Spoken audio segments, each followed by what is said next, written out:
Okay guys, now let's talk about housebreaking.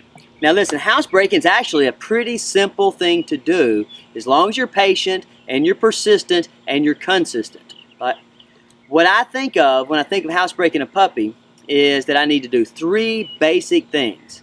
Okay, I need to supervise my puppy. I need to take my puppy outside after periods of inactivity. While he's outside, I need to encourage him to exercise. The exercise will stimulate the dog's need to eliminate. Okay, and the third thing, now listen, and this is my least favorite thing, is confinement. Right? Now let's go through those one at a time.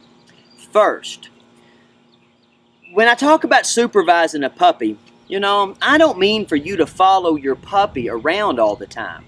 I mean for your puppy to follow you around all the time. That's why we control 50% of their rations when they're young, and we reward them whenever they're being calm and attentive. So as I'm going from room to room and I'm doing the normal chores that I have to do in the kennel or in my house, you know, those puppies are following me along. And they're kind of following me along going, hey Stonnie, is this the appropriate thing to do in this room? Is this the appropriate thing to do while you're doing paperwork? Is this the appropriate thing to do while you're on the phone? You know, whatever it is. And I'm doling out those treats as I'm on the phone, as I'm doing paperwork, as I'm washing bowls, okay? So it's real easy to supervise a puppy if you have them on a good free shaping routine. Because everywhere you go in the house, their motivation to follow you is pretty high throughout the day. That way, if you notice that the puppy starts to kind of get distracted or want to go off into the other room, well, more than likely, what that's telling you is that puppy's going to get into something he's not supposed to, or he's got to go potty. Either of those 2 things means it's time for an exercise break. Okay, so we take them outside here all the time, and we really actually spend most of our time outside. When we go outside, what we notice is that the more that we exercise the dogs, the more their bodies develop this expectation of exercise, and as soon as we come out the door, the puppy's body's kind of telling it, run over there to a good potty spot and eliminate. Get your body, let's get the body ready to exercise, see? Okay, so when do you take the dog outside?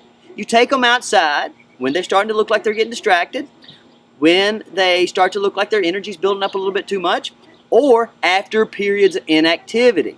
You know, people try to put this on an hour schedule or a 20-minute schedule or a 30-minute schedule, but to be honest with you, puppies are a little bit different, so that doesn't work very well. Okay guys, now let's talk about supervision. This is my very least, favorite part of housebreaking a dog, and I think puppies spend way too much time in these little crates.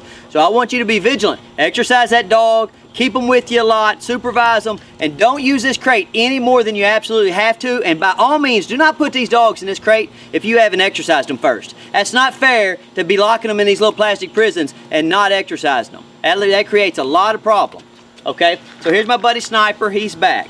Now, so I gotta put him in here sometimes. Maybe I have to go to work, or, who knows, maybe I wanna take a nap because I've been working too much, right? So, following with the theme here, you see I got Sniper up here, and, he's been nice and quiet. He's got his little English show lead on him, so I can kind of control him, right? So I need to make him like being in this crate. So one of the first things I do when I'm introducing a puppy to the crate is I just kind of open the crate up, and periodically, I just throw food in there, kind of let them, oh, see, he goes to leave.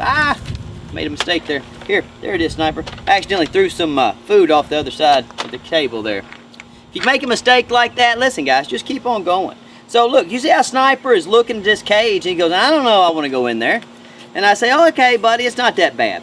People, when you see young adult dogs that like being in the crate, kind of something wrong with them, to be honest with you. That's from spending too much time in there. When I leave these crates open out here in my yard, I never find a dog in the crate. You know where I find dogs? It's underneath shade trees or out in the field playing with the other dogs. Okay, so, but I got to get him to where he doesn't mind going in here. And so what I do is I take and periodically through the day, I put good stuff in the crate. And I just let him go in there and out of there. And notice, kind of leading him in there with my hand. This turned into a nice little sweeping hand gesture over the course of time. See, here he is. Watch, and I'm going to move back this way, throw my treat in there, and he'll kind of get to where he goes in there. Then I'm going to start to close the door. And when I close the door, I'm going to give him a couple of treats, just for staying in there. And then if he's nice and calm and patient, I open the door back up, and he comes out. there he goes. And so he starts realizing, hey, going in there, even though I don't think I want to be in a little plastic prison, maybe it's not so bad. Maybe I should trust Stonnie. And notice how everything we're always trying to get back to trusting Stonnie, right? So I'll make my little sweeping motion here. Get in your cage and throw my treat in there. If he doesn't go in there right off the bat, he says, listen, Stonnie, I'd rather just sit here on this table and look at you. And so I can't be mad at him. I said, no, buddy, come on, get in here. There's something good in there for you. And so he goes in there, and he's going to get in there. And he says, but are you going to lock me in there? And I say, yeah, probably, dude. I push him in here. Now, but when I lock him in here, something good's going to happen. Now, this time I'm going to close the gate so that I can talk to you about something else. It's pretty easy to get a dog to want to go in a crate for a short period of time like this. But unless they're real tired, they're just going to be in here and be anxious. That's where you get a lot of that clawing and scratching and barking and carrying on when they're when you first start putting them in there. So, like if you have a dog, it seems to be anxious, exercise him before you put him in there, number one. But number two, spend a little time with them when you first work in that crate, in and out, in and out, in and out. So they don't always think that going into crate is going to be 8 or 9 hour deal. Sometimes it's just a couple of minutes, you see, and you let them out. You go, oh, what a good dog. I'm so proud of you, And so reach over here, give me another treat. Now he's starting to go in there all by himself. I throw his treat kind of back in the back. I'm going to lock him in here again. And then, okay, we're going to talk about, like, how can I keep him, kind of getting rewarded and kind of give him something to do with his anxiety when he first goes in there. And a good tool to use is a Kong. But people use these Kongs kind of wrong, Think about a Kong. Like, why would you want to play with this Kong? You probably wouldn't, right? And so I've got to figure out a way to make you want to play with the Kong. So maybe I put pennies in it. Well, if I put pennies in it, you wouldn't want to play with it. But what if I stuffed it with $100 bills, right? If I stuffed this with $100 bills, everybody in this audience would be here trying to claw it out and gnaw on it and carry on. Okay, so when you go to stuff your Kong, make sure you stuff it with $100 bills. Now, so this is not a $100 bill for a dog. I don't know, this just got started because people are lazy and they think that since this is already in their cabinet, that they'll put that in their Kong. It's easy to, but the dogs really don't like that this much. I put this in these Kongs, peanut butter in these Kongs, lay them out here, dogs just ignore them, Now, I know somebody's out there going, oh, my dog loves peanut butter. Maybe he does. But even if he does, it's not really very good for him, okay? So, you want to put $100 bills in this Kong. Now, let me tell you what overachiever dog owners do.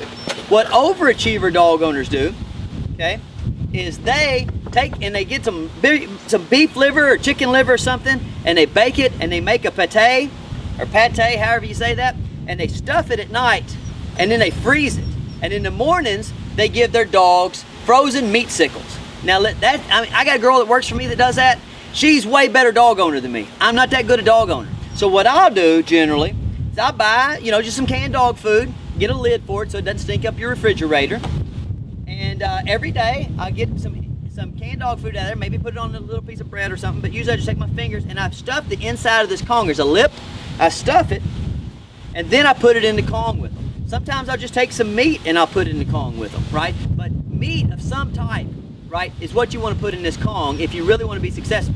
Now, is the way I do it, is that the primo dog owner way? No, I'm not that good a dog owner, just to be honest with you, okay? But, hey, it's pretty good.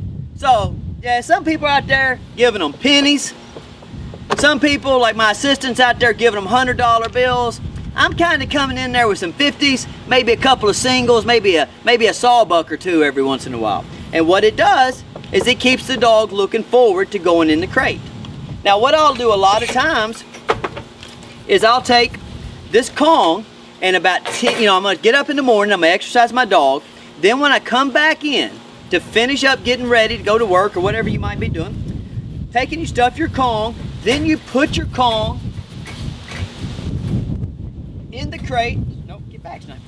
You put your Kong in the crate about 10 minutes before you leave. And see, so what the dog starts thinking is, hey, Stonnie, when are you going to leave so I can get in that little box?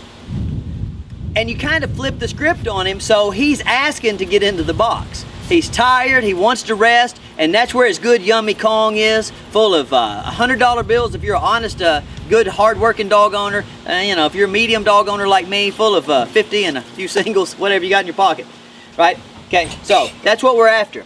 If you guys will do that, if you will supervise your dog, which should be easy because the dog should be following you around looking at you.